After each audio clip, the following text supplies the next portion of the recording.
The sip and smile is a big thing in commercials, along with the bite and smile. The sip and smile, and I've not mastered it, but I'll give it a shot right now. You're wanting me to do this like it's a real audition. So it's a caffeine-infused, all-natural flavoring fruit beverage? Honey? Where's my normal iced tea? Okay. But you know how I like my iced tea?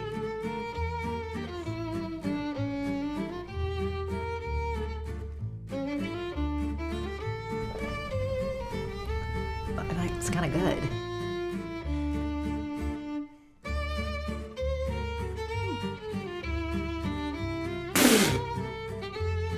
Wow! Sweetheart? I think there's a new sheriff in town.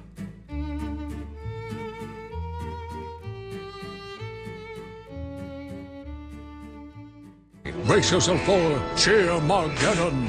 Talk to me, George. Looks like doorbusters. Hey, Bob, you see Kyle's new rocket launcher? Yeah. At some point, everyone's been at the corner of. It may seem strange, but people really can love their laxative. Hello, Uncle Rupert. It doesn't look like a Buick. That's no Buick.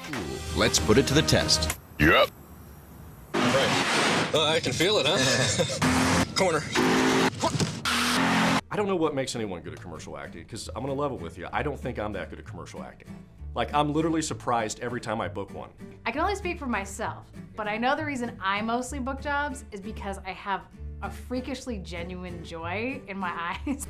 Connect through the lens to the listener, the viewer.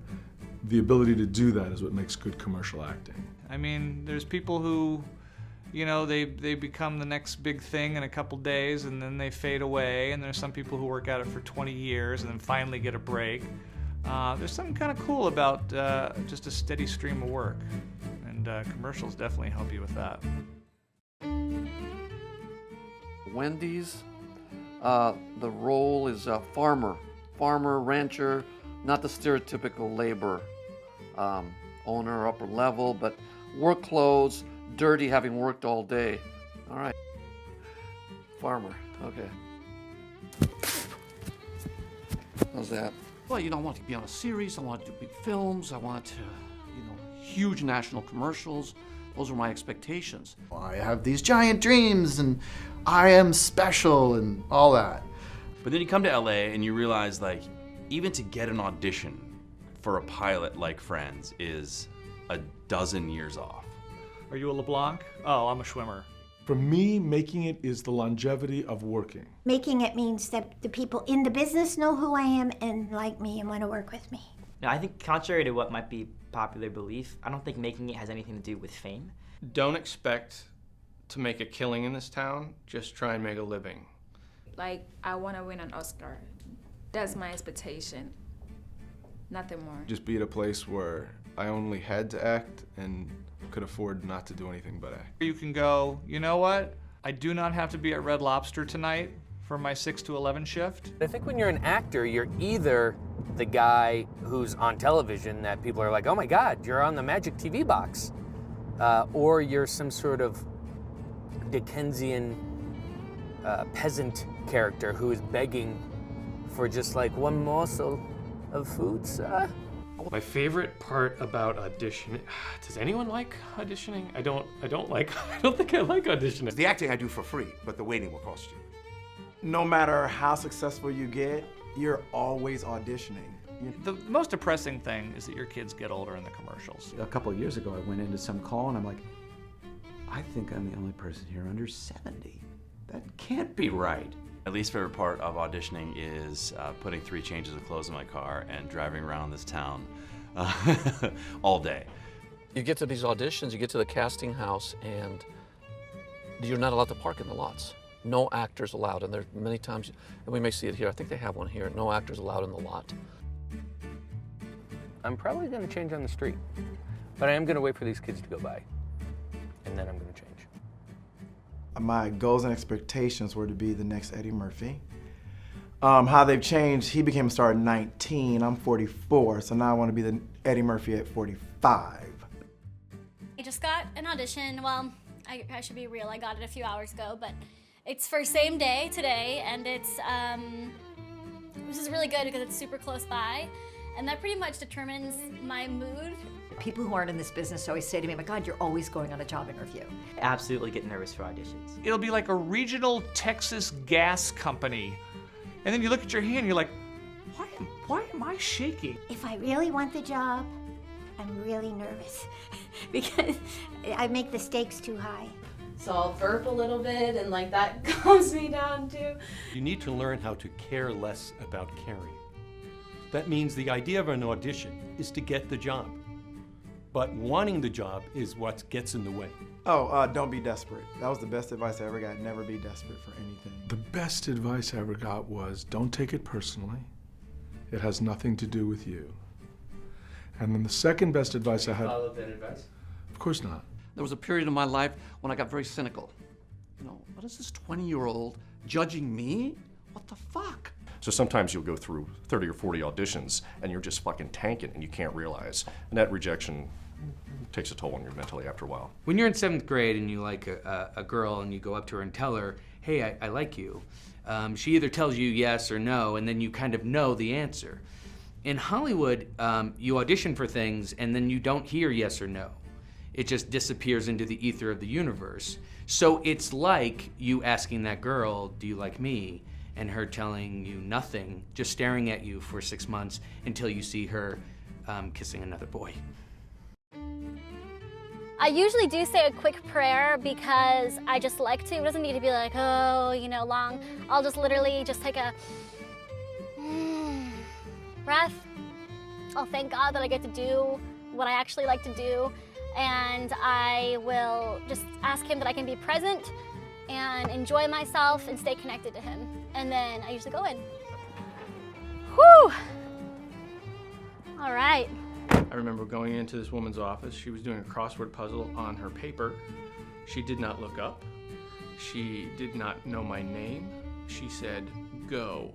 I literally had to stop at one point, like, let me start. And she was like, okay, take a breath. And that's always the worst. You're done there. You're toast. So it's like, she was like, take a breath. I was like, okay, well, I'm not booking this clearly. Nailed It is the kiss of death, and so is You're Our First Choice. There are 3 auditions. It's the one you prepare at home, the one that you do in the room, and then the one you do in the car and you go, oh, fuck, why didn't I do that? People rank her up. They're like, oh, she thinks she's funny. She's doing that business, And you're like, no, I really I'm out there doing the thing, working my booty off. The tricks I use in an audition, I think you would get a kick out of this. The eyebrow, which this has made me a lot of money. I don't know why, or just... See that bag over there? I'll bring my bag in, and I might forget my bag. And I go, oh my God. Oh, excuse me, I left my bag in here. Gives them a chance to see me again. When you have multiple auditions and they want you to dress differently for each audition, you try to find the Venn diagram of the one outfit that sort of fits all the different requirements so that you only have to wear one outfit. I have to be a metal detector guy on a beach. And I don't have a metal detector guy outfit. I had to put together one of those outfits of what would a crazy person who spends his time on a beach with a metal detector look like?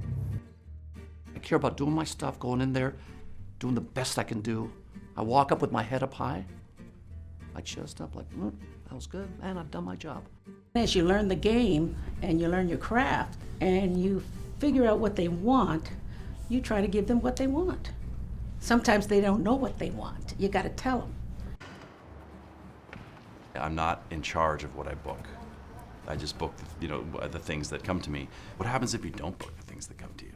I just really try not to be too fearful, but I think everybody has a fear that they'll never work again. There's a part of me that wishes I believed firmly in the fact that I will always work, but there's a fear in me that is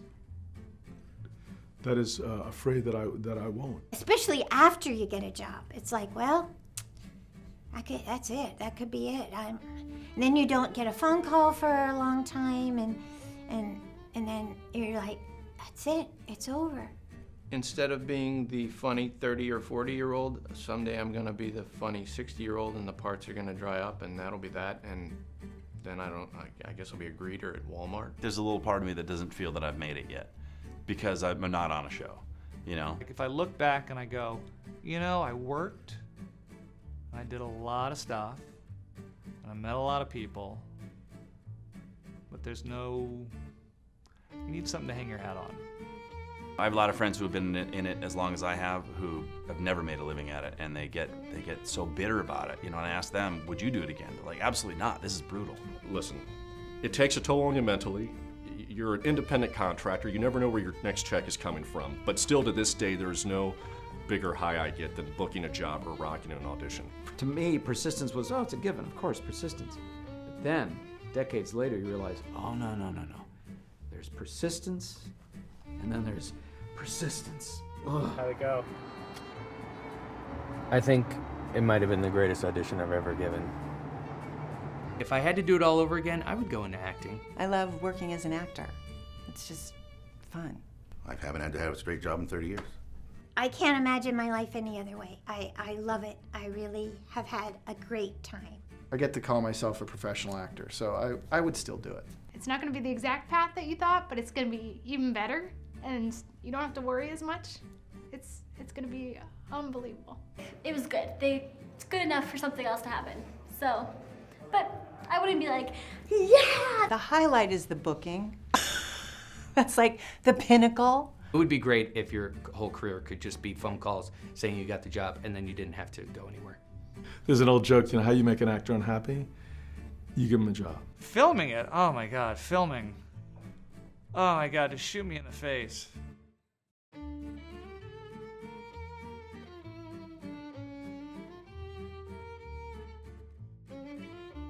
They strapped me to a girder that was like 50 feet off the floor of the soundstage, facing up. I mean, sort of strapped in, and then nothing really below. They hired 2 grandmothers, and they fired one on the set. So it was 3 days of being put into the body cast, cut out of the body cast. It was an absolute nightmare. Was suspended upside down in a straitjacket about 20 feet up in the air. Have to glue prostheses to your face. You got the snout, you got the mouth, you got the chin, you got the hair, and all this sort of stuff. It took 6.5 hours. The director was yelling at me the entire time in French, and I kept telling the first AD that I don't speak French. And then I waited as they rewound the tape to see if they had seen my thing, because I had, without thinking, had worn boxers instead of boxer briefs or briefs. So my thing had actually fallen out, and they caught it on tape.